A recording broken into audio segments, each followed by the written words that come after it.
বর্তমান সময়ে যে পরিস্থিতি সার্বিকভাবে চলছে, দেশীয় রাজনৈতিক অবস্থান এবং ধর্মীয় শীতকালীন সময়ের মাহফিল সমূহ, এসব কিছু মিলায়ে এক আমাদের দেশের সাধারণ মুসলমানদের মধ্যেও অপরাধ প্রবণতার একটি ব্যাপক ছড়াছড়ি শুরু হয়েছে।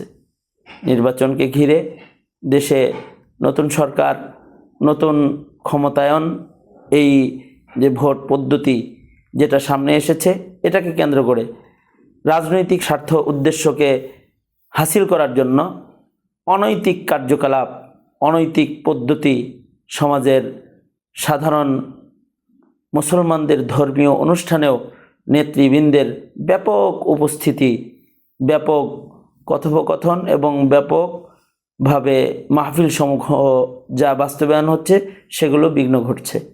আমি নিজে এর শিকার হয়েছি।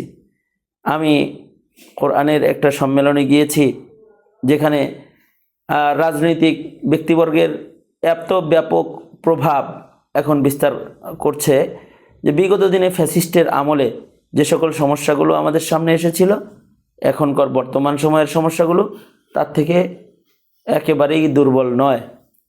এটি একটি বেদনাদায়ক বিষয়।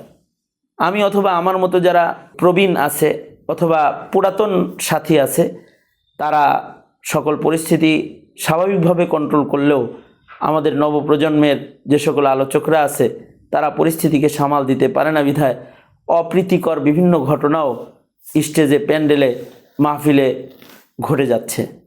এই বিষয়গুলোতে রাজনৈতিক দল এবং রাজনীতি যারা করেন, তাদের প্রতি ধর্মীয় মাহফিলে ভিন্ন দৃষ্টিকোণ থেকে সুন্নাহ মাফিক উপস্থিত হয়ে সুন্নাহর উপরেই কিছু কথা এবং নিজেদের রাজনৈতিক প্রভাব মাহফিলের উপরে না ফেলার জন্য আমি বিশেষভাবে অনুরোধ জানাচ্ছি।